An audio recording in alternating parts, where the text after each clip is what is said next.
By the time this video gets released, Grinding Gear Games is going to be walking into the office. It's going to be the morning of January 6th. A lot of them are all going to be coming back after a well-deserved break, and they're going to have a lot of things to review, talk about, assess, and make decisions on. It's a big day in the Grinding Gear Games studio. This is all of them coming back and trying to see and fix what they believe needs to be addressed. So in this video, we're going to cover some of that noise that's been spreading like wildfire in the Path of Exile 2 community, and that is the campaign, loot and rarity, crafting, endgame, economy, all these things we're going to talk about, and I'm going to try to assess potentially what Grinding Gear Games could do. So I hope you'll join me and stick around. We'll see you on the other side. If you guys can indulge me for one little second, please, I would really appreciate it, because I want to cover this, because inevitably, it's been my experience, and I bring this up because I went through this problem in another video game that I was producing content for, and that is sometimes what I like to call constructive feedback gets labeled by a small part of the community. However, the squeaky wheel gets the oil, so that's all people see, is the fact that sometimes constructive feedback gets taken as negativity, complaining, you're just a whiner. So I want to kind of put that to bed before we get into the meat of this video, and that is there's two reasons why I create content. Number one, I could talk about video games 24 hours a day, 7 days a week, 365 days a year. It's in my blood. I love talking about it. For those of you that know me, you know I can't shut up about it. I have an opinion about everything when it comes to video games. So it's just in my blood, and I love talking about it, and I love sharing my opinion on it. And that's the reason, one of the reasons why I created my YouTube channel and why I live stream. I love talking video games. That's number one. Number two, I also want to do good. As small or big, whatever in between of a channel you have, or as a content creator, me personally, I want to do good. I want to help, and I also want to voice my opinion on games that I play, so players and people that watch my content will either help them learn about a game that they don't know about, and they'll try it, which I've done many times over and over, and maybe also when a game is really bad, and that's my opinion, it may prevent someone from wasting money. Now, at the end of the day, I want my stuff to do good in the community. And this is where my content comes from. It comes from a good place. I don't be critical for being critical's sake. I don't want to be negative just to get content and make more money. That is not who I am. I like to go to bed with a clear conscience. If I wanted to just make money, I could have already signed deals with shady sponsors that would throw money at me, like all the other content creators that are much bigger than me, that are getting much more money thrown at them. My point is, I don't do content just for clicks and just to get views. I actually stand by my content, and I want it to be honest and trustworthy content. And I'm not going to stay silent just so I can buddy up to the studio. As much as I would love to have a much more closer relationship, in this case with Grinding Gear Games, I'm not going to stand idle and silent just in the hopes that they're going to appreciate me and take me in, for a lack of a better term. That's not me. I'm going to call it like it is. I'm going to be honest, trustworthy. I'm going to be respectful, because at the end of the day, this is a process. It's early access. And the point of early access is the game is not polished and it still needs to be developed. So please remember this, not only for this video, but if you continue to watch my content, anytime I'm providing constructive feedback, and I want to highlight, bold, underline, caps, constructive. It's constructive. It might be something that I experience and I want fixed. It might be something that we read and is big time being voiced in the community through the player base, I also am a voice of my community. They influence what I potentially could say or make a video on. Heck, the last video I did on is early access, the definition of it changed? Are there unrealistic expectations from some players when it comes to early access? That video, the genesis of it, came from my community. We were having a huge debate on my live stream about it. So I'm also a voice for my community, and I take that with a great sense of pride and honor. So please, I always, when I do these kind of videos, I try to be respectful, honest, and I will not stay silent just for the sake of staying silent so I can buddy up to a studio. I'm going to call it like it is, and I hope you can appreciate that. Now, with all that noise out of the way, let's get to the more important stuff, and that is the noise that's happening in the game right now, and what I believe are little fine-tunings here and there, some big, some small, some in between, but all fixable. Confident Grinding Gear Games is going to address this as they're walking into the studio right now. Let's get to it. First up, the campaign. There's been a lot of debate whether it's too long, should some areas be reduced in size, and will the waypoint teleporting system be enough to solve this issue? Here's the thing. ARPGs aren't a one playthrough genre. Players roll multiple characters each league, and server resets mean we're starting fresh over and over again. Even with a great campaign, a long one might discourage players from coming back, especially casual players. Grinding Gear Games has stated they want Path of Exile 2 to be more accessible to new players, but that means catering to a wide range of audiences, from casuals to hardcore fans.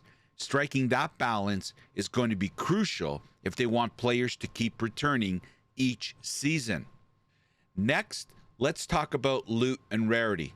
This has always been a hot topic in Path of Exile, and it's no different in POE 2. Here's my take. Rarity isn't going anywhere, regardless of whether there's a soft cap or not, so we need to accept that. But while there have been improvements to loot drops, they still need fine-tuning to hit the sweet spot. I have to say, many players are complaining that they're long way into the campaign with really no good drops. And although RNG is in every video game, do we really need to hope that we have good RNG in the hopes of having good loot? I don't know. What do you think? Players want loot to feel rewarding, and right now it's a bit of a mixed bag. Again, like I said, depending on your RNG. This is definitely something GGG can and should address during early access. Crafting in Path of Exile 2 is another area where there's potential, but it's falling short right now. On paper, I love the new crafting system. It's innovative and has a ton of promise, but in practice, it's just not delivering.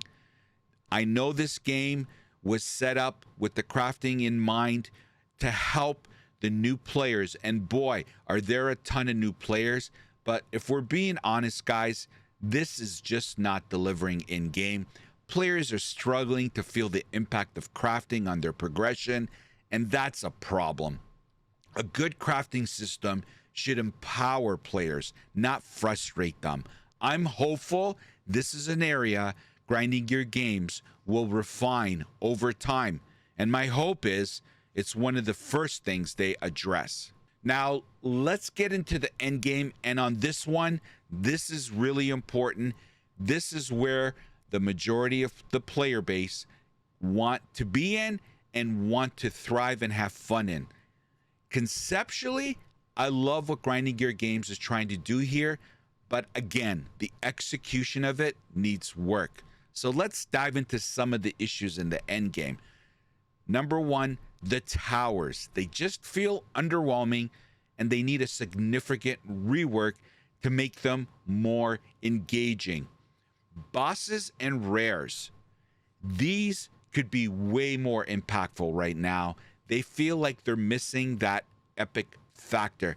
I just personally see a disconnect between the difficulty level that is really great and fun in the campaign, and then it just seems like when we get to the end game, bosses and rares, although could be interpreted by some as difficult, I believe for the most part and the majority of the players, there is a huge disconnect in the difficulty level between the campaign and the end game, bosses and rares. And I personally feel bosses and rares need that epic factor.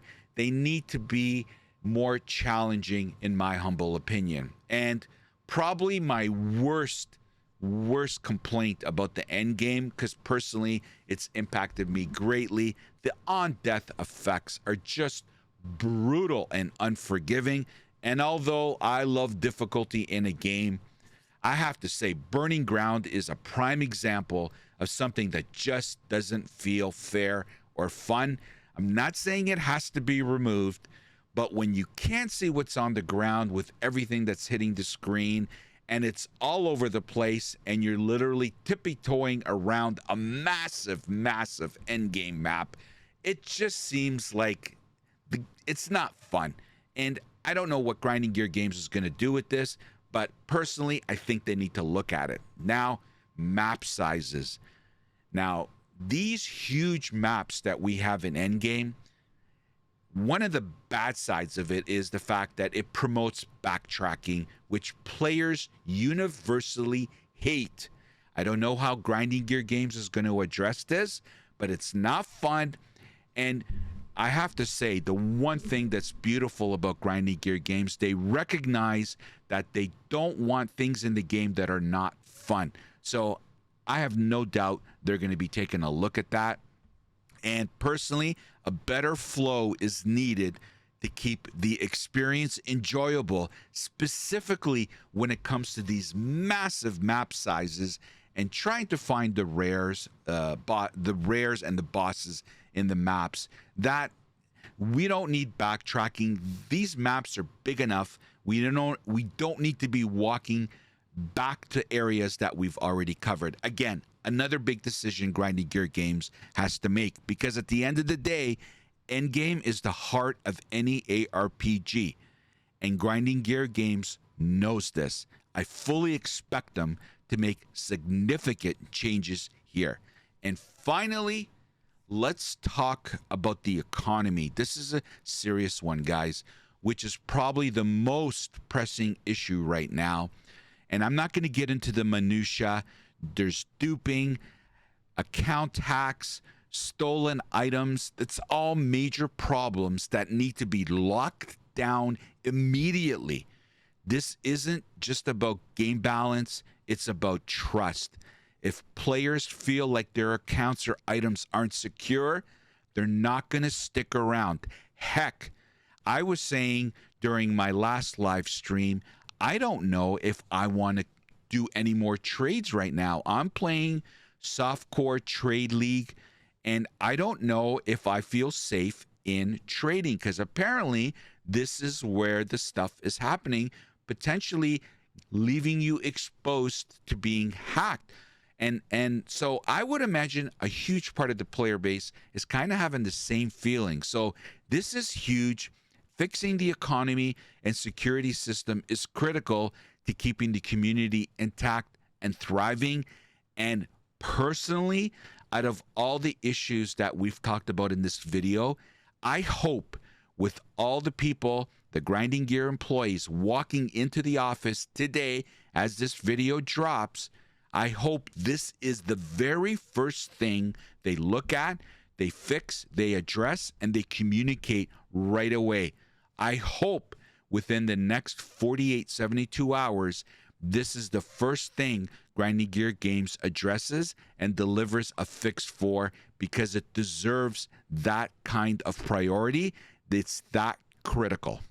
So those are the big discussions happening in the Path of Exile 2 community right now. Are these issues fixable? Absolutely. That's why we're in early access, to gather feedback and make improvements. But what do you think? Are there areas and issues that I missed that you feel need to be addressed? Please let me know in the comments. And as always, if you enjoyed this video, hit the like button and subscribe for more Path of Exile 2 content. And join me on Twitch. I stream every evening live. Channel name is SamyCaps. I'd love to chat with you live and talk about some of this noise that's happening right now in Path of Exile 2. But I have to say, and I will continue to say, these are all fixable issues, and I'm confident they're going to be addressed during the early access period. Thanks for watching. We'll see you in Raid class.